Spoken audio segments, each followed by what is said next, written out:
What's up, everybody? It's Geoff Grammer with the Albuquerque Journal. I am joined by colleague Sean Reider for our ABQJournal Sports live weekly show where we talk all things UNM Lobo sports and whatever else comes up. Sean, how you doing? Good, Grammer. How are you, man? I am here. I'm here. That's about it. I'm fine. You feeling better? You were a little under the weather. Oh man, I'm telling you, I didn't cough. I coughed twice on Tuesday. I had 2 coughing fits. One was for the 2 minutes. We had a visitor in the sports department that we hadn't seen in a while. She comes in. Hey, Karen, how's it going? Old editor Karen Moses comes in, talking to us, nice as can be, having a nice little chat. Love Karen. Karen's wonderful. About a 30 seconds, 1 minute into her kind of saying hello to the 3 of us. It was me, you, and Rick Wright. I just start coughing, and I cannot stop for about 2 minutes to the point where it got so awkward that, okay, guys, well, see you later. And she kind of had to go. Then I didn't cough anymore. You were drinking water. You were taking cough drops. You were doing literally everything you can. And Karen was still like, okay, well. I guess I gotta go. Had another coughing fit on Tuesday, and it was pretty much during the post-game press conference where I had to leave the press conference after the basketball game because I was basically hacking up a lung. Only 2 times. Those are what the YouTube comments should really be like. It shouldn't be. Why does Grammer get the first question? Why does he ask 5 straight questions? Why is Grammer dying? Also, hacking up a lung while Eric Olin's trying to talk. Like, what is this? Yeah, so I did. I left the JT Rock portion of the press conference a little early because I was, dying. Thanks for everyone's concern. I noticed this shirt I have underneath is kind of like. All right. Anyway, so I feel a little better. I kind of have going on like a month-long sort of lingering cold. I had it pretty bad around Christmas time, got better, thought I was totally better, and then Tuesday I coughed twice all day, like have a coughing fit twice, and but it's a one I just can't stop. So that said, a little bit of a cough, but I feel a whole lot better. Thanks for asking, Sean. Well, good. I know. Not only do I care, I know our viewers care as well. So just want to take care of that. Richie, John Harbaugh, man. There you go. Wow. All right. Richie was also at a basketball game, not just football for Richie. Richie was at a basketball game, and Richie enjoyed it. It was a nice game on Tuesday. The Lobos, first of all, Grand Canyon, a big team comes in, not a good matchup for the Lobos. If I had to pick one kind of trait of an opposing team that I would say is a matchup problem for the Lobos, I would have guessed going into the year it might be really overly athletic teams. It might be a lot of different kinds of teams with really good big men, stuff like that. I would say overall size, as opposed to just like a 7-footer or something. I think Tomislav Buljan handled the 7-footer from Santa Clara pretty quickly. Individual big men, I think the Lobos have been fighting against. I think it's the overall size of a roster that kind of gets to the Lobos a little bit at times, and that's what Grand Canyon has. So I thought it was going to be a whole lot closer. I think for the first half, you saw great defense by the Lobos and great shot making by Grand Canyon that kept them in it. It was still a close game because Grand Canyon was basically hitting some really tough shots to keep it close. And I didn't know that the Lobos would sustain that defense. So I was thinking, okay, well, could be a run coming for Grand Canyon. Truth is, Grand Canyon couldn't sustain their shot making. They hit a wall. Their coach gets ejected, and the Pit enjoyed thoroughly Tuesday night's game. 12,500 were announced. We're not yet into the realm where, like a year ago, the second round NCAA tournament team of the Lobos that won the Mountain West, that had very popular individual players and Richard Pitino, but they had Donovan Dent, Nelly Jean Joseph, all the popular players that they had. The Pit still had not sold out a game at this point last year, but they were getting into the 13s and creeping into the 14,000s, and Tuesday night was 12,500. So I do think it is safe to say attendance appears at this point to be just a little bit down, but not as much as I think some people think either. There had not been a sellout at this point last year, other than the NMSU game, which sells out every year in the Pit, but they did not have one of those this year because of the way they had changed the schedule. So I would be surprised if next week, now in the middle of the week next week is Fresno State. Not a whole lot of intrigue alone in Fresno State, but the weekend game is Steve Alford and Craig Neal come into town, and the Nevada team that is a top 4 team in the league right now. They did lose their second game last night, but their 2 losses so far are to the 2 undefeated teams. San Diego State, they lost to at home. That's a 6-0 San Diego State team. And 6-0, number 23 ranked Utah State, they lost to last night in Logan. And it was a good game until about 4 or 5 minutes left. So it's a really good Nevada team. I'll bet you the appearance or the potential for the first sellout is next weekend. I say all that to say the pit was awesome, is what Richie said, and I would agree that even though it was just 12,500 and we're not yet getting into that 14,000 range, I would say the pit was a pretty good atmosphere on Tuesday night. What do you think from watching from afar? Are you getting the indication that there's any buzz about this basketball team from the onlookers outside of the pit, Sean? I am getting in terms of like people like locally and like fans that I talk to and know in my life. Yes, like I'm getting some buzz. There's some real excitement, man. I know I was just with a friend last night and he was clearly excited for the San Diego State game in Viejas, probably the last for a good period of. Well, actually, I don't know. Dutcher. He seems to have more hesitance coming to the pit, I think, than hosting UNM at Viejas. I do want to say too, just to put we'll talk more about GCU and we'll probably get a question about it. That absolutely blew my mind that it had been 25 years since a UNM coach or an opposing coach had been ejected in the pit. And I loved that newspaper clip you pulled out. What was it? It was that Latta sidebar about Henson and all that. I thought that blew me away. That was crazy, but great pull there. 25 years ago, December 16, 2001 was the last time an opposing coach had been ejected from a game in the pit. I will point, and Steve Kirkland dug that up for me. So hat tip to Steve Kirkland. There was technically another opposing coach in a Lobo home game with the air quotes there. And that was during the COVID season. UNM technically hosted Wyoming at Air Force for 2 games because UNM could not host any games in the pit or in New Mexico. So the last time an opposing coach had been tossed from the pit was Lou Henson in 2001. On the cover of that sports section was a picture of Brandon Mason watching a Lobo player, I forget who now, but a Lobo player make a layup. And Brandon Mason was excited. I texted him the next morning when I sent him that clip. I was like, did you know this is the last time a coach had been ejected? He said, I remember that game. I thought that might be the one. And he got really excited. I think he was more excited that I sent him a picture of himself. But, whatever.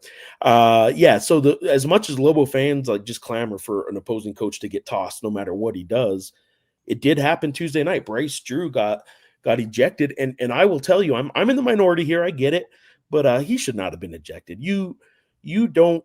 First of all, it's been 25 years, so it shows you that refs try not to throw out an opposing coach from a game too often, right? They try not to give into the mob mentality of the pit crowd just kind of getting on them. Bryce Drew 100% earned a technical foul, and he was doing things that are not allowed in the game. He admitted to that, yeah. Yes, but I think you get a 5-second kind of window to like where you're still doing that rant to not then get the double jeopardy of getting a second technical for the same action. He was doing the same thing, and he got teed up a couple seconds later. A lot of people said, well, yeah, he kept doing it. Well, I know that, but I've seen Craig Neal do a lot worse. I've seen Lobo coaches do worse than what Bryce Drew did and not get ejected. I've seen opposing coaches do worse than what Bryce Drew did and not get ejected. I just think that at times a referee needs to turn their back, go to the scorer's table, give the coach's assistants a chance to pull him back. You don't throw out a coach for one rant in about a 4-second time frame. 2 T's for the same thing I didn't like. That said, they wouldn't have won the game anyway. And Bryce Drew deserved a technical, but anyway. I am hogging the conversation. Sean. That's nothing new. That's nothing new at all.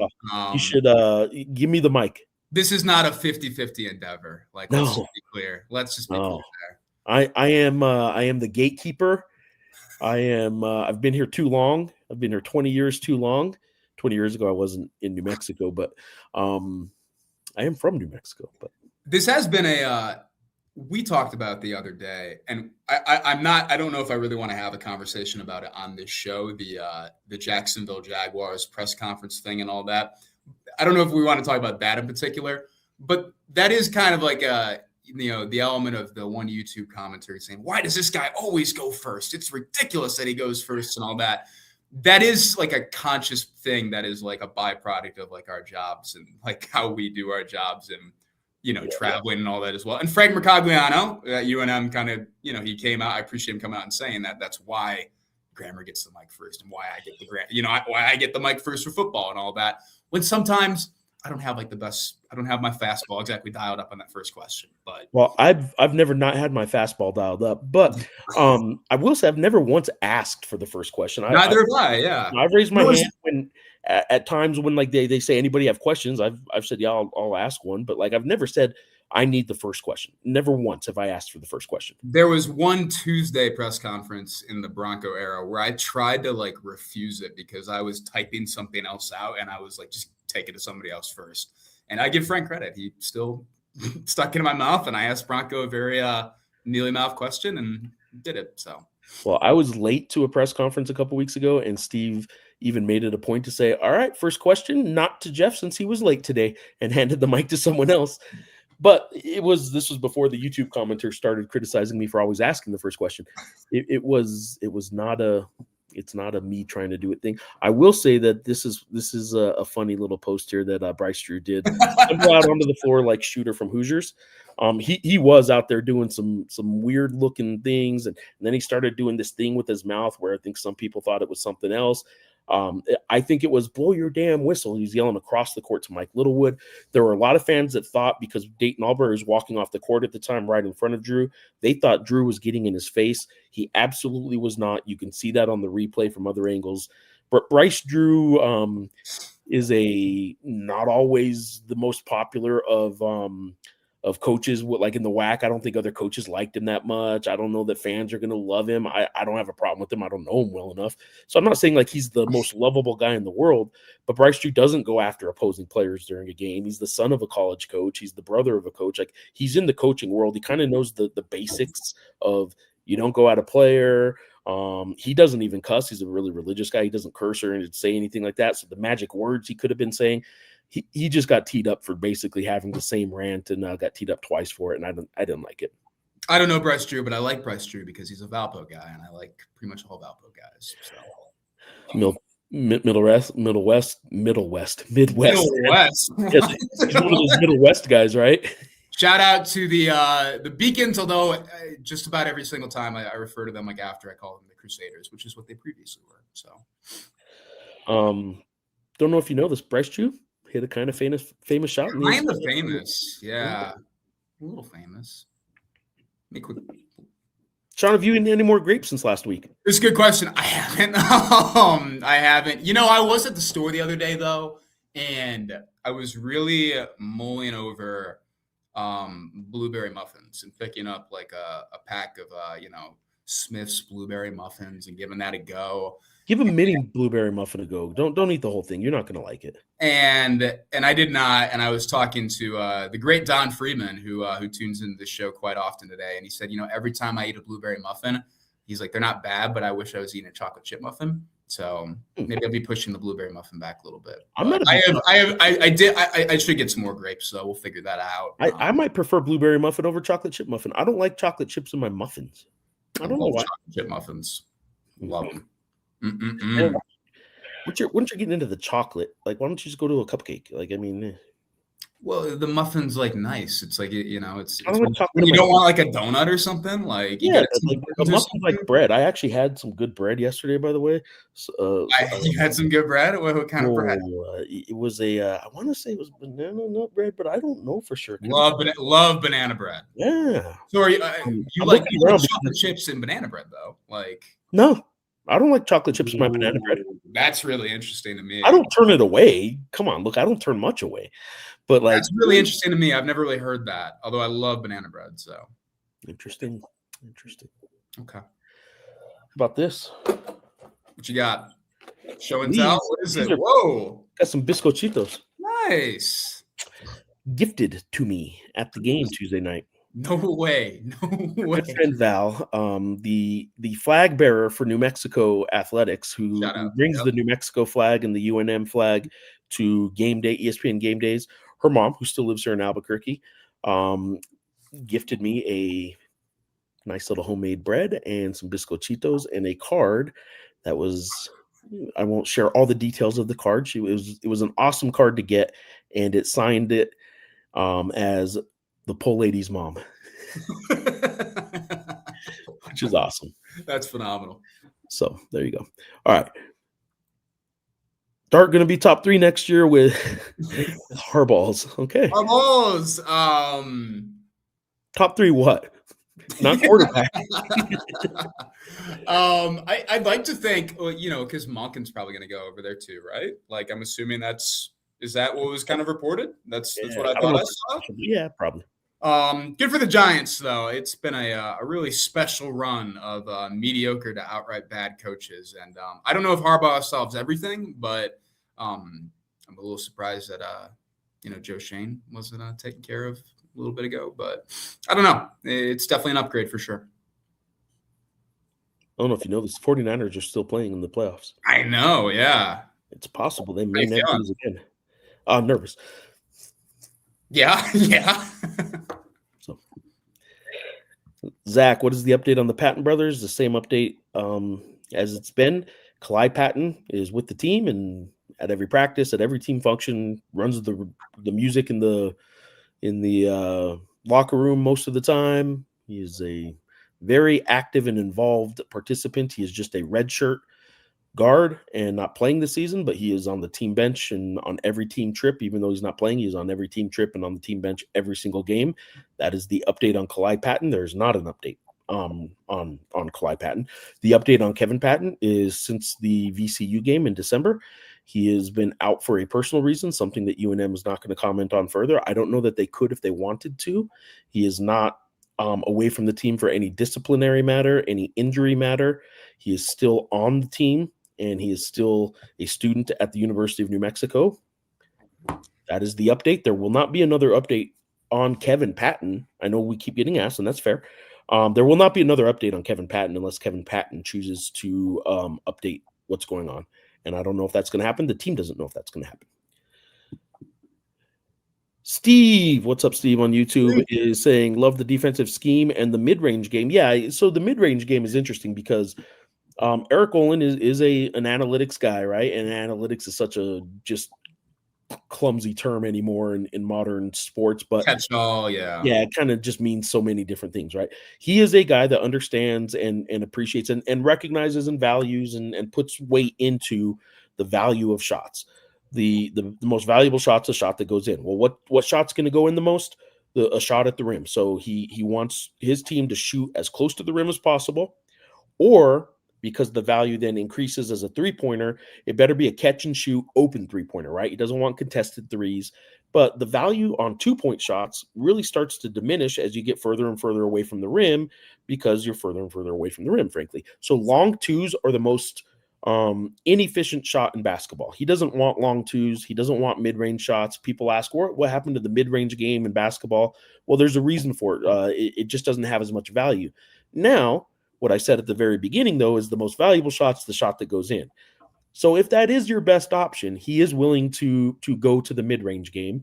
And with Grand Canyon playing a defense that obviously protected the rim because of their size that I mentioned before, it was something that Boise State really prevented UNM's ability to get to the rim.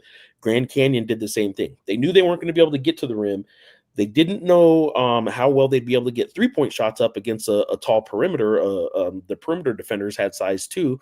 But what they did think is the way Grand Canyon guards ball screens, and they do drop coverage, and they drop their big men back, so it can't be a pick and roll and the ball handler to get to the basket. And that's what Donovan Dent would have just eaten up last year, right? He, after every Nelly Jr. Joseph pick and roll, either Nelly would roll to the basket or Donovan or both, and he'd dump it off, but they would go attack the rim after every pick and roll.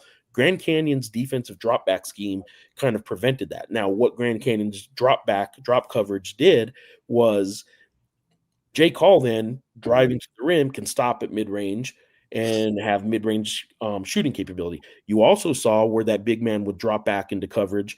I keep saying drop back into coverage like we're talking football.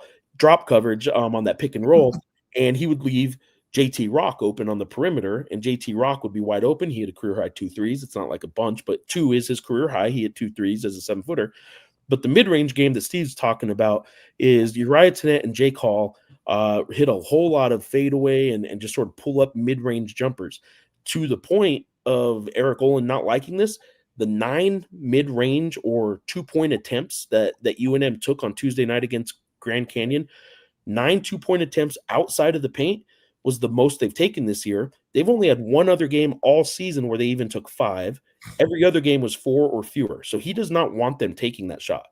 But going into Grand Canyon, he said, scrap all that. Take as many as you can get. They took 9 of them, hit a bunch of them, and a lot of key shots. So I do like their flexibility. Eric Olin doesn't like that shot at all. But if that's what a team's going to give you, he's going to take it. So I like that you noticed that. I know I had a note in emptying the notebook, but a lot of people noticed there were a lot of mid-range shots. And Steve, thanks for pointing that. Eric explained that, going into that game, we knew that was going to be a possibility. It's almost like good coaching is having a good system and a good philosophy, but also being willing to change that system and philosophy depending on who you're going up against. I'm starting to come around to this idea that Eric Olin might know what he's doing.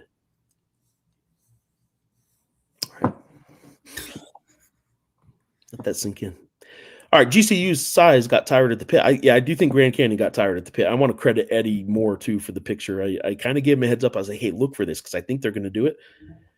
Cans of oxygen on the air on the bench. They're just sucking back these like cans of pop a top of air, kind of like back in Spaceballs, which was before Sean was ever born. Great movie. I've seen Spaceballs. But yeah, you can see now cans of air when you fly into the Denver airport. They have like advertisements for them on the shuttle and stuff like that. And anyway, Grand Canyon was sucking back cans of air. They had a whole case of them there over there by the bench, and the oxygen got in their head. I don't know that enough oxygen got in their head, but the idea that there wasn't oxygen was in their head. So whether it was mental or it was truly physical, they did seem to hit a wall about 30 minutes into that game. About midway through that second half, you could just tell they weren't in it. They couldn't do anything. Bryce Drew walks up the pit ramp after being ejected, goes in the locker room, and says, "Oh, man, I need a can of air right now. Pop a top of Take air. the edge off, just a refreshing can of air." Slammed a 6er of air before the team got back up there at the end of the game. All right, Steve Singletary on YouTube. The double technical and ejection really deflated GCU. Yeah, it was at the 10:51 mark, so that was about just a little over 9 minutes into the second half. So 29 minutes in is when the ejection was, and about that point, like I said, about 30 minutes in that area was right when GCU just collapsed. They had nothing left. They couldn't do anything. Aztec to Tacoma, damn it, man. Make this after 5. I want to participate, but man, it has to work. We could do some after 5s every now and then. We can do that. Well, we can do a couple late night ones. We'll figure that out. Yeah, we'll figure it out. Matthew Chunk is in on X. My first pit game was Tuesday. Student section seems better than average. And school's not even in session. Exactly. Considering school wasn't in session, I thought that was a really good student crowd on Tuesday night. They didn't have a promotion that opened up the possibility of the student section to get hijacked by the opposing school student section either. So that ended up working out pretty good. I don't know what you're talking about. Aztec to Tacoma, just in case Sean tell us the latest in recruiting portal. Let's get to it, Sean. What do you got? You got any chance Aztec to Tacoma? I know you commented, you replied on one of my tweets recently. Any chance we get some linemen in here? And I believe you're talking about offensive linemen in here. I know they have offered some offensive linemen. They have not gotten a commitment for one of them. They have not gotten any offensive line commitments at this point. I do know that they would like some tackle bodies, get more of that going. I believe Peyton Stewart was the guy from Kelso, Washington, about 6'6", 320. He was at Michigan State, interestingly enough. Did not play at MSU, but younger guy. I think he was just finished up his redshirt freshman year. And he ended up committing to Colorado State. I know that's a guy. Oh, my gosh. Wow. So nothing there in terms of the offensive lineman. The latest this week, Joey Olson, USC tight end, former 4-star recruit who played at Lake Ridge High School in Lake Oswego, Oregon, with UNM quarterback Gabriel Mochenbacher, which is also the rival school, like a very intense rival school, very intense rivalry of just Lake Oswego High School, I believe, which is where Jack Lane went to school. There's actually kind of like a cool thing. Those two schools played and all that, did their rivalry game, I think, before the UNLV game this year or the Air Force game. And I think it was, I think Lake Ridge won and Jack Lane had, no, actually, I think Lake Oswego won, and Gabriel Mochenbacher had to wear like an Oswego sweatshirt and all that as well. So an intense rivalry there. But Olsen, really fun player to watch. You look at the high school highlights. Did not play like by much of a substantial role at USC, but there's some good stuff happening with the tight ends and all that as well. You got Max Sleeper coming in as an early enrollee. I'm excited to get some eyes on him. Definitely a blow to lose a guy like Dorian Thomas. Obviously headed to Cal and all that as well, but I think it's a staff that they kind of have a really good track record of recruiting good tight ends and developing tight ends, guys that can fill a bunch of different roles. So I think they did a nice job with that room in the portal so far. But look, I do think they will need some offensive linemen for sure. Maybe not a ton, probably just like 2. I would like to maybe at this point, I think I said on the last show, I know they're recruiting receivers as well. One in particular, and I think he's on his visit today. I'm blanking on his name right now, but no, I think they could definitely use another receiver as well. I have nothing on a QB. I haven't seen them really offer a QB at this point. Again, I know that they would, they've said in the past that they would like 5. 5 is better than 4 and all that, or 6 is better than 4 and all that. But I have not seen anything in terms of them offering a QB and all that as well. And this is kind of an interesting time in terms of roster management, because this is you will be able to, when the portal closes tomorrow, you'll still be able to get commitments from kids and all that in the portal and all that as well. Like that recruiting part doesn't just stop tomorrow, but it is a little bit different in the past where you could go through the spring and maybe you had a guy that didn't turn out the way you hoped, or a guy, that, got hurt or something like that. And you could hit the spring portal after. Like this is kind of the, it's the one stop, to really take care of all that as well. So I'm curious. Who's in there is in there kind of thing. Pretty much. Yeah. And I am trying to get Jason Eck on the phone tomorrow to chat about a couple of these things and write about in a story that should go out tomorrow as well. So we'll see what there. But in terms of just the overall latest in recruiting the portal, I believe they're up to 10 total commitments, a lot of DBs, a lot of corners, which is something they had talked about at this point, a lot of defensive linemen, interior guys in particular, and edge guys as well. That they had been looking for as well. Devin Dyer, kind of a notable local name coming back to the area, played at La Cueva, was at New Mexico State and then Western New Mexico before signing on this last week. So yeah, kind of what I got there. Jason Eck is still the coach of Lobos, and the coach. That seemed to be the question that we were asked about, 8 weeks in a row. Like, what's going to happen to Jason Eck? He's still there, right? Still the coach, and they have not announced it formally, but and I know last I heard it was, look, they were going through background checks and kind of the stuff that that you have to do in that sort of hiring process. But we reported it. Bruce Feldman was the first one to have it on Sunday. Zach Lujan, who was the OC at Northwestern but worked with Eck at South Dakota State, coming on as wide receivers coach. He has never coached receivers. He has been more of a quarterbacks coach. He was the OC when South Dakota State won back-to-back titles, I think in 2021 or 2022 or 2022 or 2023. I don't remember exactly. But right after, so I think 22 and 23. He was the OC there, got hired enough Western. I think that's more of they just want to get that guy in the building and all that as well. I think he could coach receivers. He's coached running backs in the past. I think he's done some tight end stuff as well. So I think he's qualified to do it, but I think it's also, hey, we like this guy, want to get him in the building. Then Eric Link, who's a special teams coordinator at Mizzou, is going to come on the same role, expected to come on in the same role. And Mizzou fans were kind of celebrating him leaving. They didn't have the greatest year kicking-wise, Mizzou in particular. And I think when you're a fan, that's kind of how you look at a lot of how you look at special teams, right? In the sense of we're missing kicks or we have bad punts and stuff like that too. And that's a huge part of it. But overall, when I kind of look at his full tenure, which is from like 2020 to 2025, I think there was some good stuff there. I don't think it was, as bad as all around as that kind of last year was and all that as well. So that was the UNM football minute or couple of minutes. Steve Singletary wants to point out that midweek games have been low in attendance when the games don't have traditional rivals. I do think that the name recognition or whoever the opponent is does have something to do with it. But midweek games weren't selling out last year under Patino either. It is starting to dip. The numbers are going to be a little bit lower right now than were last year's numbers, but look, last year was a second round of the NCAA tournament with a very recognizable team. And I do think that I'm going to jump down to this, and then I'm going to get to Larry's comment. But I'm going to jump down to this one. Why is the pit not selling out? I think it's a mixture of aging fan base, worse competition, and NIL transfer portal era. I will point out the season ticket base this year of 8,500 is higher than it was last year. They've actually sold more season tickets.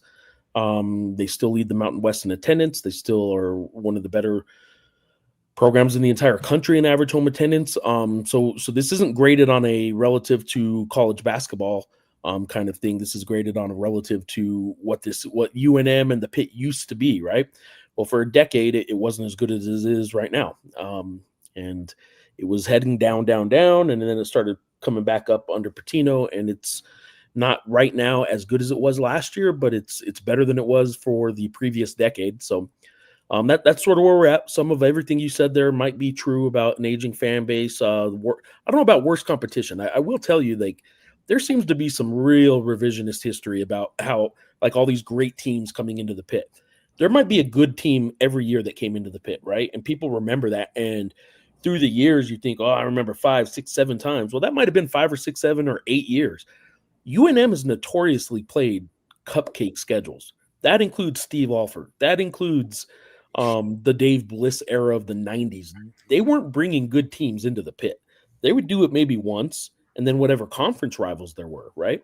Well, I don't know that the competition is really they weren't coming in for Prairie View A&M under Craig Neal. They were coming in because Craig Neal took over a team that had Kendall Williams and Cameron Bairstow and Alex Kirk and all that. So that brings you to the last point, the NIL transfer portal era. It's hard to kind of come in because you have a favorite Lobo now, right? When you're just getting to know them. There's some truth to all that. So, but I don't know that the competition is actually it. Lobo fans actually have complained about the schedule every single of the 14 seasons I've covered the Lobos now for the Journal. I have had people complain about the non-conference schedule. So I'm going to get back now to Larry's comment, which was before that one, but I believe it's the Lobos Super Bowl on Saturday. A lot of San Diego area players that couldn't get a sniff of an Aztec offer. Olin, also a big San Diego guy. Yeah, there's some truth that there's certainly some connections, and there'll be a lot of fans and family in the place in Viejas Arena watching the Lobos. There's some truth to all that for sure. I don't know that Eric Olin cares. The rest might. So you might be right there, but Eric Olin isn't wired the way a fan is wired. He doesn't care who the opponent is, where it is, or anything like that. He goes into every game trying to figure out the formula to win that game, and he's played San Diego State before, and this and that, and I know it rubs people the wrong way, Larry. I know you've not necessarily been the biggest of fans of Olin's recruiting and some of the stuff he has done and the players and rotations he uses. But Eric Olin doesn't think like a fan, so he doesn't necessarily get emotional, and that unfortunately doesn't lead to excitement sometimes. But I also think it doesn't lead to him thinking of, oh, this is a big game, this is a Super Bowl. He's going to say the right things and say it's a big game and all that stuff, and he's going to say all the right things about the pit and all that. But like, he really goes into every game like it's okay, now the job is to figure out this game. And now that doesn't mean there's not emotion and the players don't have some emotion and some ties. But yeah, it is a big game, that's for sure. Aztec to Tacoma saying thanks. I'll watch later when he gets home. There you go. I think that was all your football stuff there, Sean. My work here is done. See you later. No, your work isn't done because now we got Steve Singletary. Oh, some blueberry cheesecake. I do love cheesecake. I would be open to that. Interesting. That I love cheesecake, or that I would be open to blueberry cheesecake? Well, it's just that blueberry cheesecake kind of like, I'm thinking of blueberry cheesecake in terms of the topping that you put over it. Like, those are actual blueberries and a blueberry sauce. I don't think it would ruin the cheesecake for you, but I don't know that you'd like blueberry cheesecake. We may have to figure it out. Hey, Geoff. Tom is asking on YouTube. Since this might be your last visit to Viejas for a while, what's your favorite memory from all those games you've covered at that arena? Let's see. Not that Lobo fans will like, but I certainly remember them storming the court. Mountain West Championship clinching win on the last game of the season. Two tied teams in the 2014 season. 12-point lead with about 7 minutes to go. The Lobos had a 12-point lead. Noodles went to San Diego State with Dwayne Poley kind of at the top of the 1-3-1 defense. They did a zone defense. And if you know Steve Fisher and you know the Aztecs, there's not a whole lot of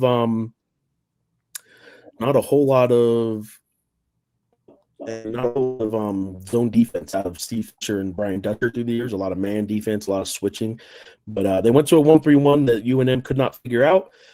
Noodles didn't really make an adjustment that worked, and they ended up winning a Mountain West Championship, Xavier Thames team, and they stormed the court. I remember that. I remember the show at its best, and there were some fun years there with the show. I remember New Mexico State going in there. New Mexico State. I did cover New Mexico State NCAA tournament game there once, but that's not what I was going for. What I was going for, I remember a New Mexico team there get the crap out of them one year with Jalen House and Jabal Mashburn Jr., and the following year, Jalen House go in there and just stand at midcourt, like bring it on, while 12,000 boos.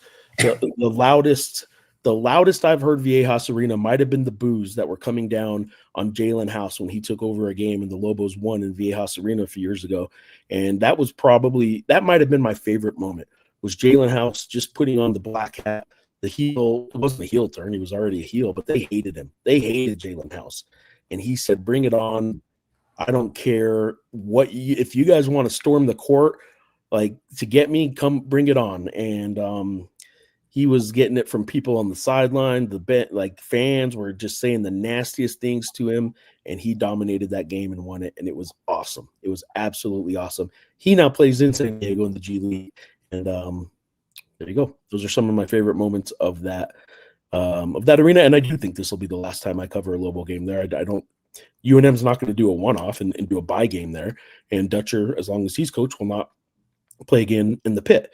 So I don't see maybe a neutral court game and a MTE sometime, but I do not see this series continuing unless they are in a few years back in the same conference. However, that may come about. All right, Aiden Cabrera is in on YouTube. GCU coach. GCU coach knew what he was doing. Once he knew the game was going away, he got a double tech. He definitely wanted a technical foul. He has not been ejected before, and I don't think he was trying to get ejected. I really don't. I don't think he was trying that at all. But he admitted, he said, I was trying to get a technical foul. I was trying to see if that would help ignite our team. I don't think he was going for 2 in a row there to give UNM 4 free throws in a 10-point game with 11 minutes left to play. Game wasn't out of hand at that point. But he was willing to sacrifice 2 technical free throws to see if it would motivate his team and stuff like that, and it did not. It kind of backfired on him. He knew what he was doing to the extent, though, that he was trying to get a technical. That's for sure. Richie, listening while at work. Glad you're here, Richie. Good question. Daniel Parker search firm is in charge of that. We know the 2 internal candidates are Jalen Dominguez, who's basically in charge of the Lobo Club, but he's one of the deputy athletic directors right now. Ryan Berryman, another deputy, he's the interim, but he's also deputy athletic director. Those are the 2 internal candidates. And then a whole lot of other names have been kind of thrown around, but Daniel Parker search firm is not releasing names, I can tell you that, but they are getting plenty of applicants. This was just 16 months ago, rather. A process that Daniel Parker and Del Archuleta chaired a local committee that's now chairing the committee for this one. It's the same people involved in the process, and the candidates, we know 2 internal candidates, and we don't know any of the externals. I would not have been able to tell you Fernando Lobo's name until I knew he was a finalist the last go round. I did not even know his name. So I don't anticipate Daniel Parker, who gets paid millions of dollars to handle stuff like this and not let people like Jeff Graham. I don't anticipate having a whole lot of names of candidates. The finalists are named. There are some national reporters that have the leaks to the search firms. I wish I was one. I am definitely not. That goes for coaching searches and AD searches, by the way. No. What do you think, Jeff or AD? What do you think, John?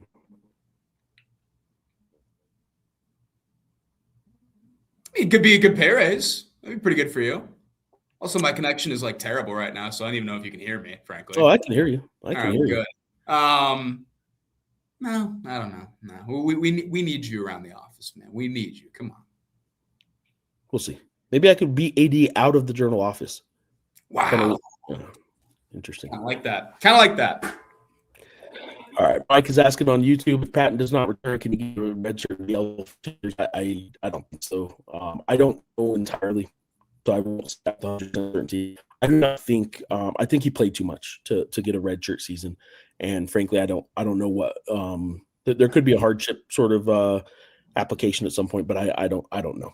I don't know the details. So, Fly 2 Sky 505 on YouTube. Sean, what's your opinion of the running back transfer from Memphis, Cameron Matthews?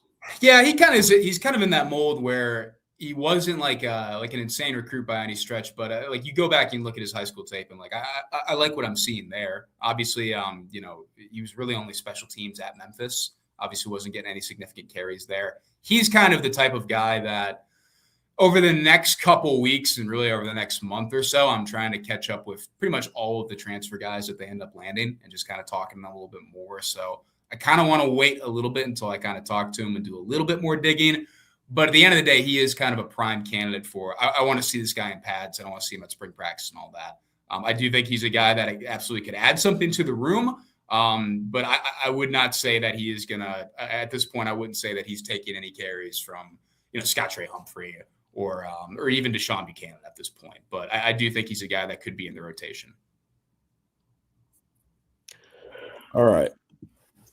This is rolling back. This is telling us, just so you know, sometimes these comments get out of order. And it's because Statline, this is telling us you sent this comment at 4:15 a.m. I don't think that's true, but maybe it is. Any former Mountain West teams the Lobos might do a home and home with? I can see Colorado State and UNM doing a home and home starting next year, maybe. Nothing's set up, so I'm not suggesting that it will start next year, but I could see that starting as soon as next year. Other than that, San Diego State's out of the question. I don't know that there's any big reason to do a Fresno State home and home. I mean, they would do a home and home with Gonzaga if they wanted to, but they're not going. But they're not a West team. So, Boise State maybe occasionally, not in every year. Kind of every other year they're in the pit kind of thing. But they might do a regional one like that. Look, the Pac-12 schools, the schools that are leaving, other than San Diego State, like they all still have problems getting home games in the non-conference too. So they might have to do regional home and homes with quality teams like UNM, and it just sort of begs the question again: why blow up the Mountain West when you could have improved the Mountain West? They kind of went about it a different way. Pac-12 is still going to be a better conference. I'm not arguing any of that, but all right, let's get to another one here. Top teams don't want to come to the pit, says Steve Singletary. And then this is, I hear you about the competition, Geoff, but Steve Alford brought in Texas Tech, Cincinnati, Creighton, Arizona came with Weir. So the Arizona coming with Weir was actually a home and home already set up with Craig Neal. Craig Neal's last year, he played in Arizona, and it was a home and home that Sean Miller agreed to. Tommy Lloyd is not picking up the phone when UNM calls anymore. Texas Tech will not play a home and home with UNM. They've tried every year since the Bobby Knight Texas Tech teams came here. Cincinnati was a home and home with Mick Cronin, and Creighton. I don't know the details of when Creighton came here. What if it was a home and home or a one-off? None of those schools, you can look on their schedules. None of those schools are playing road games at mid-major programs anymore. Not a one of them. UNM, it's not that they're not trying to get these games. And while every year one of those teams might have been here or every other year, the strength of schedule overall isn't really any different right now than it ever is. It's just the name recognition. People seem to remember, big names on the schedule. Well, I mean, they're trying, man. They would. I promise you in a heartbeat, they would take any one of those teams in the pit if they could get them. Is University Stadium going to have any off-season activities? Not that I know of right now. I'm assuming you're talking about like renovations and stuff like that, Richie? I think he's talking about like events maybe, right? I know that was a priority that Lobo kind of mentioned about bringing in different events and all that. I don't have anything on my radar at this point of maybe a concert or anything like that. And to be honest, when they do some of them spring up that I didn't even know were coming. They don't exactly tell us sports guys when events are coming there. There was a motocross event there like 3 years ago that I remember. I was at an Isotopes game and I saw them setting something up over there. It was like the first I'd heard about it. There's a church event that goes on there sometimes. I know Isotopes Park has had it as well. Those kind of things that they don't come tell the sports guys about. And then some concerts they'll tell our entertainment desk. So I don't know of anything either. That doesn't mean it's not happening though. No, and we could stand to probably be a little bit more tapped into that, but it's also kind of not always top of mind. Larry's saying, I don't see Olin taking KPJ, Kevin Patton Jr., back next season. I'm guessing this year he took up a good chunk of NIL money as a USC transfer. It didn't work out. I would I'm not commenting on that until at the moment. And I would caution others from doing the same. Why is San Diego State out of the question? San Diego State has said they will not play at Elevation in non-conference. They will not schedule a game at Elevation in non-conference play. They have said that. I reported that in Mountain West Media Day. Brian Dutcher said he will not play a game he gets to pick, which is out of conference, obviously. He will not go there. Now, he played at BYU in a non-conference game just a couple of years ago, and I think that was pretty much the last time he wants to do that. He doesn't want to go to Elevation anymore. He is a C-level team, and he just doesn't see the advantage of taking his C-level team to Elevation if he doesn't have to. Absolutely fantastic bit by Sundance Wicks last night. I believe he gave Dutcher an oxygen mask before tip-off. I think Alex Taylor had the video of that on Twitter. Terrific bit. Just a really good bit. He said he always wants he wanted to give Dutcher something he could look up on his mantle and think of Laradice with. So good bit. I should have retweeted that. I can't believe I didn't share that. And Sam Darnold now listed as questionable. So the 49ers by $1 million, $500,000 maybe, but $1 million might be pushing it. But Darnold said he talked to the media today, and he said he was probably gonna play. So.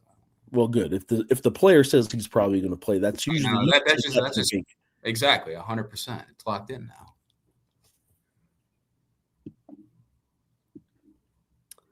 Were you surprised by the game against Grand Canyon? I knew it was coming. Now, these motocross events, they will sneak up on Geoff Grammer, but a basketball game, no, sir. Nope. I saw the schedule. I was surprised. Basketball beat writer. No, sir. I did pick Grand Canyon to cover 6.5. I thought it'd be a close game. I was surprised. You went over the other night, right? Yeah, thanks. I did. I went over Tuesday. Still making you money though. If there's one thing I do, I'm all about winners, Sean. I put winners out. And I am now, again, after last night when I went 2-0 and my daughter's little coin went 1-1, we are now tied again.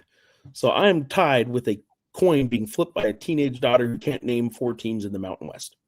I wish we had like Chris the Uber driver before the season and having him giving out winners and all that, so we could have the coin flip picks, your whatever picks, and then Chris the Uber driver just my whatever picks, stone cold winners every single week. Grammer's guesses are like going to the ATM. Might as well just withdraw 20 every time. JC Holland, hello fellas. Hello, what's going on? I don't know why I said a 20. That's not 20. You're gonna roll big, take 20 out at a time from that ATM. Do either of you think it's realistic for UNM to get into a better conference? We've talked about this in the show previously, right? And you asked Berriman about it. I think the live show before Boise State. It was a great question in the sense that Fernando Lovo always kind of talked about 2030 as being kind of the year where you want to have just about everything, as many things as you can, buttoned up and in a good place as possible, because of what that year kind of represents in terms of media rights deals and conference realignment and all that as well.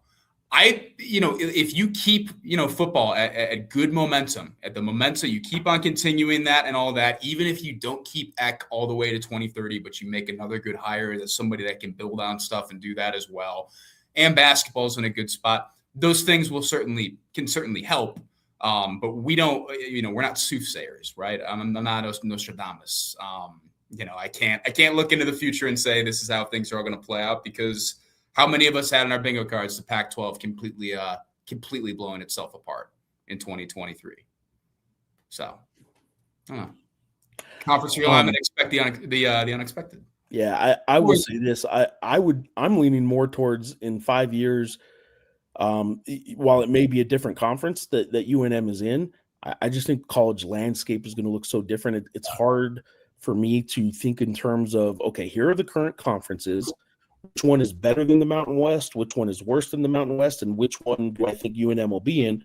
Because I think the current alignment and rankings, however you want to put them, of current conferences just isn't even going to be a thing in 5 years. I think it's going to be a Big Two, kind of a second tier of ACC.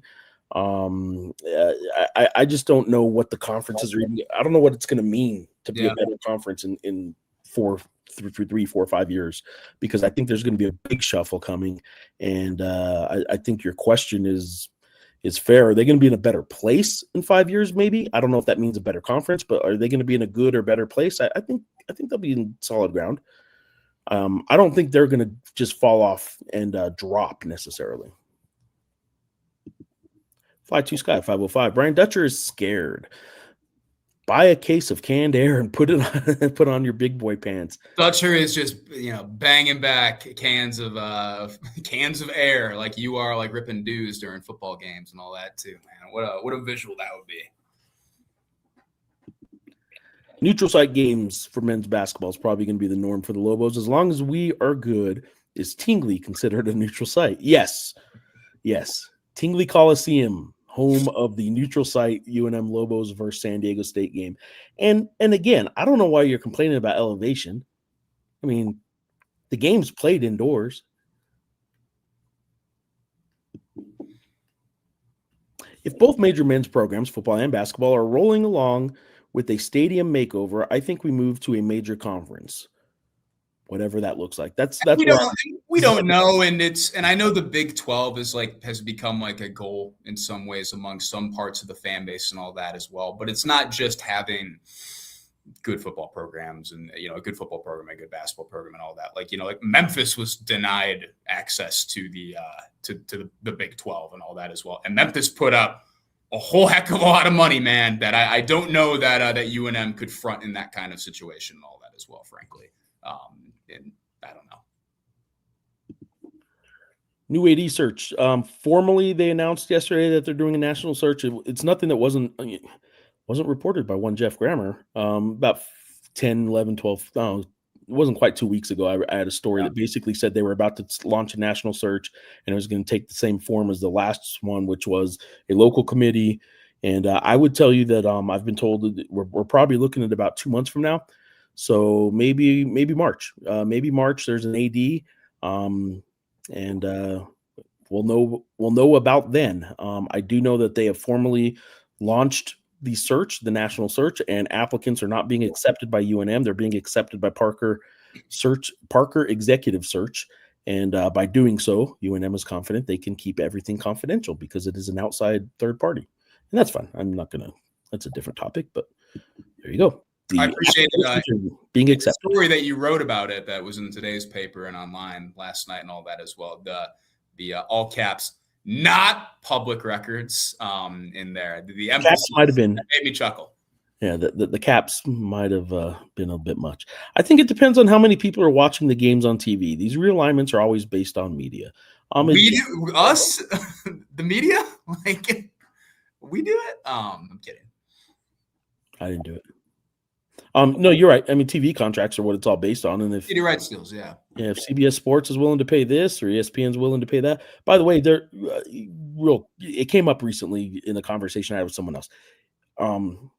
ESPN exposure, other than the really top networks, I got to tell you, ESPN exposure isn't a financial gain for a university. UNM isn't at a point that it wants to sacrifice dollars for exposure. So ESPN really isn't an option for the Mountain West. Like ESPN Plus and games like that, you're not making much money at all. In fact, you make zero in a lot of those scenarios. They just say, we'll give you our platform. Look at the millions of people that'll watch. Well, exposure is good, but if you don't make any money on it in this landscape, you need money. You need an actual dollar. It can't be just trade-off and gift in kind and exposure. You need money. But anyway, that's a Side tangent. The exposure would probably be better too if ESPN Plus was not like the most cumbersome app and platform to like use and watch games on. Like, Yeah, it is it's great the amount of games they have. It's just kind of a pain. You can't scroll through ESPN Plus to find a game. Like you just have to know it's there and then go find exactly. Like you have to be you're not scrolling. Oh wow, I stumbled across on ESPN Plus. I stumbled across the Lobo game. So yeah, I forget to. I mean that quote I think was originally. I want to give credit to somebody for it was in Laramie. I think people have used that quote here too, though. But yeah, I can't remember either. News on the portal for both programs that you might have heard. I haven't heard any portal news for basketball just yet. Well, I guess I have. The NCAA today announced that there will be a basketball portal window, and it will be after the NCAA tournament. Again, that doesn't, in the grand scheme of things, change. Once a season ends in basketball, a player can say, I'm entering the portal. You could know they're there, but schools are not allowed to officially contact that kid until the portal window, which will be after the NCAA tournament. That is to alleviate the issues that came up with in the past where teams were still playing and the portal was open. So some schools were starting their recruiting process already and signing players while other teams were still playing, knowing that, oh, our guard, he may be starting in the Sweet 16 this week. We know he's leaving. He might already be talking to other teams. It was a big mess. So ran through it. They have 10. UNM has 10. UNM football has 10 commits via the portal right now. They can still get commitments after the portal closes tomorrow. And I believe they have 15 or 16 guys still in the portal. The commitments that come to mind: Daniel Hughes, headed to Florida State. I don't think I said that on the show. Dorian Thomas, headed to Cal. Trey Dubuque, headed to Texas. DJ McKinney going back home to Tulsa. What are the other ones I might be missing? Travis Gray, I believe, committed to UT Martin this week, and I meant to wedge that in a story earlier this week, and I didn't, so that's my bad. The other ones I would have to take a look and think about and all that as well. But not nearly, in terms of departures, not nearly as busy a transfer window as the last couple of years have been, where, of course, coaches were either getting fired or they were leaving for another program, so it was absolute chaos in that regard, and coordinators were leaving and yada, yada.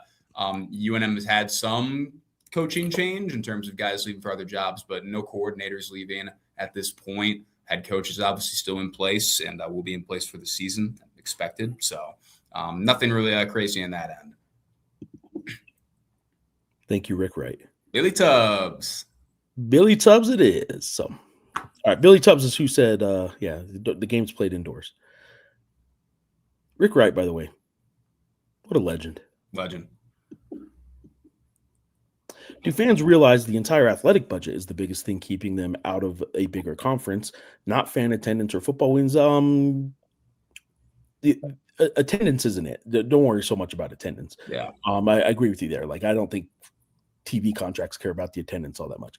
Football wins, though, is a big part of this because a big conference doesn't want a team that's going to hurt their football teams from getting into the CFP, basically. Yeah. And they don't want to if you're a successful football team, you do bring value that dollars and cents don't. There are some teams going into the new Pac-12, not a major conference, but the Pac-12, who UNM could be within striking distance, or you could say at least are similar. UNM would be on the low end of the Pac-12, but they are in the same realm as some of the other schools, athletic department budget-wise. So you're not wrong. The budget would need to increase. But football does need to be successful. Mm-hmm. I don't think there's a magic number of wins, but it needs to be successful. And it needs to be a draw for the TV deals. It's all about the TV deals. So football is a big part of it. TV deal? What? Any news on the new Mountain West TV deal, and how does it compare to the Pac? I wish I could tell you. Wish I knew too. All right, James Green is in on YouTube. Shouldn't the new UNM president make the hiring decision for the athletic director? That may become awkward. You wrote about this in the story a little bit too. It's kind of the idea of Stokes just not wanting to leave that still open for the next president to take care of. Yeah, so basically, UNM athletics right now is viewed by a lot of people as having some momentum right now. Yeah. Stokes is stepping down at the end of the academic year. She will be stepping down in the end of June, I believe. and a new president will probably be named in the spring and kind of have a transition period and take over really on their own, his or her own, over the summer. That person then could start a new athletic director search before they get kind of the lay of the land and understand what the heck is going on at UNM and really get a feel for what they need. You could be looking at a year from now then before an athletic director was hired. And UNM, I think, in the grand scheme of things, does not have any desire right now to stall the momentum of athletics for a year. Yeah. Garnett Stokes is a believer in it's my cabinet. I'm filling that position. I don't think she was happy that Fern left.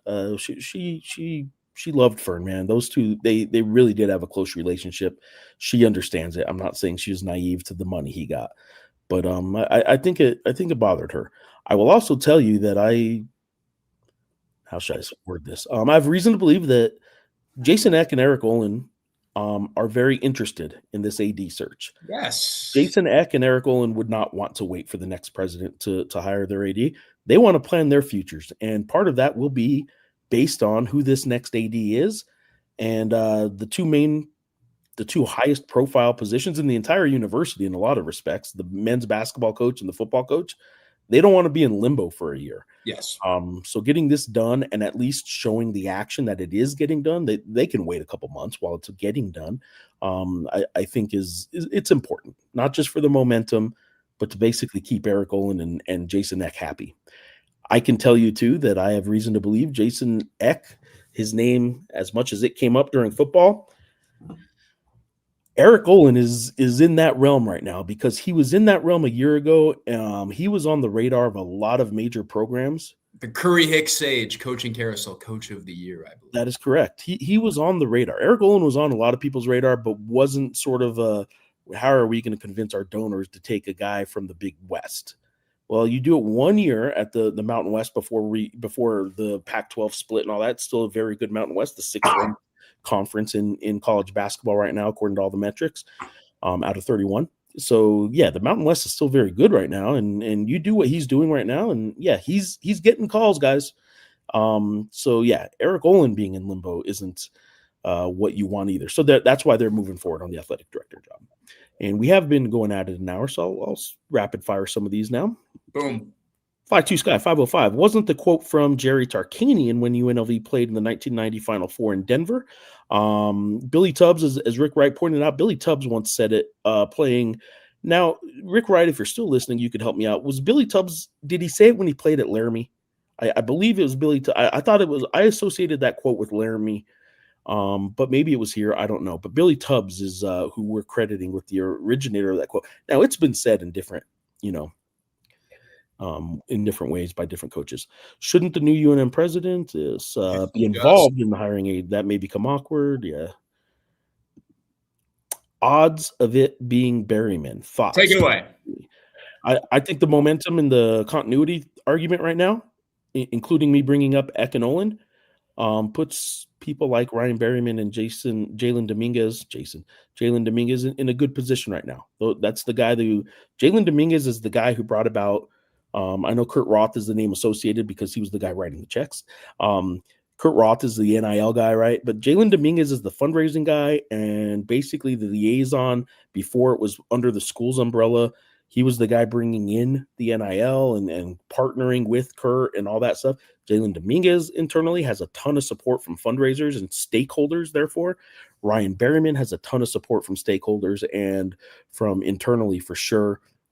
It's just sort of the inexperienced part of it. So I think both of those internal candidates do have a chance. And Daniel Parker running this search, I believe, gives both of them a good chance too, because Daniel Parker, I would suggest is fond of both of them. You think we get Daniel Parker on the show and just ask him questions and he sits in silence for 30 minutes with us? Yeah, he would. He wouldn't no comment the whole time. He'd just say, he'd come up with a different way to tell us no on everything.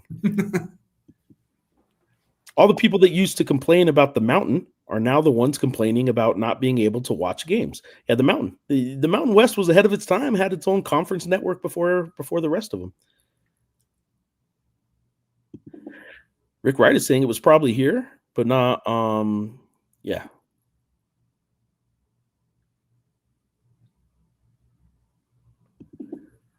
Eric, Eck and Olin, are now the big dogs here. Coach Poach Watch.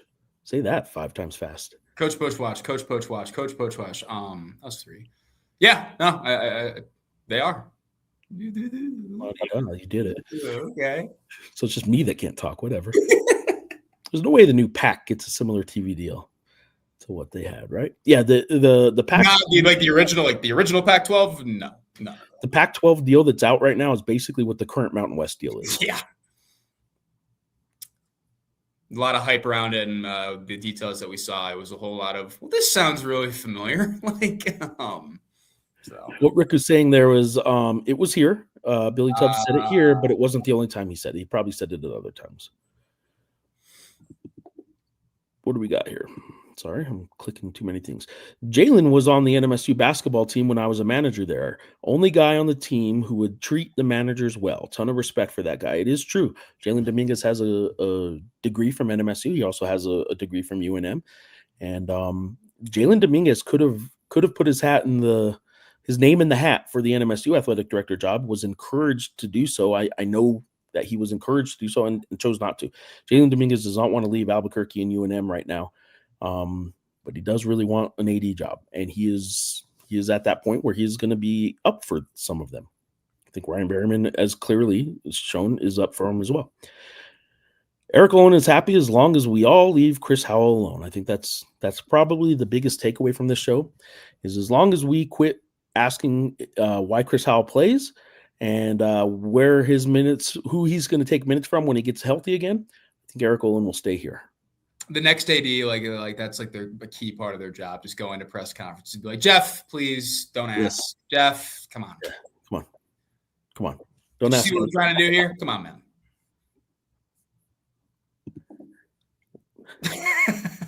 Why does Chris Howell play, though? Well, I mean, I'm telling you, for 6 games now, he hasn't. So, all right, guys. Sean, you got anything else? No, portal closes tomorrow, and or last day. I should say it's like the last day. Yeah, it's a weird. The whole portal thing too is like when we kind of got the grasp on what the portal is and what these windows are. None of it even matters. But okay. I know, yeah. So tomorrow is the last day of the portal window. So I'll have some stuff out later today and tomorrow in terms of, what everything kind of looked like in terms of, guys departing and guys who, signed and stayed. There are guys that are coming back for next year that have obviously not been announced through the Real Ones campaign and all that. If a guy isn't like listed in that group of like 17 or 18 guys and all that, then I don't know if I would be overly concerned, right?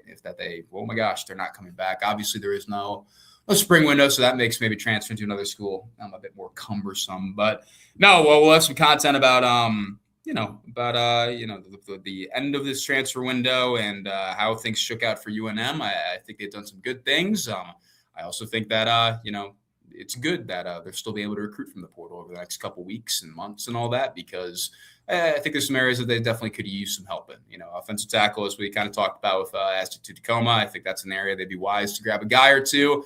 And, same with receiver on my end as well. Yeah, but beyond that, I'll be trying to get in contact with a lot more of these transfers over the next couple of weeks and months and giving you guys more of an introduction, because I thought that's something we haven't really done, that I haven't done well in terms of like getting an opportunity for fans to, kind of learn about the new guys and all that. So I'd like to address that soon.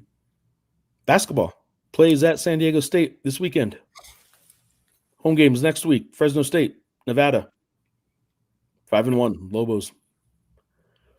What else? I guess that's about it. Is this a little bittersweet for you? Last time Viejas? Yeah, I do like the show, man. The show's always treated me good. I know Lobo fans don't want to hear that, but like I'm gonna miss the show.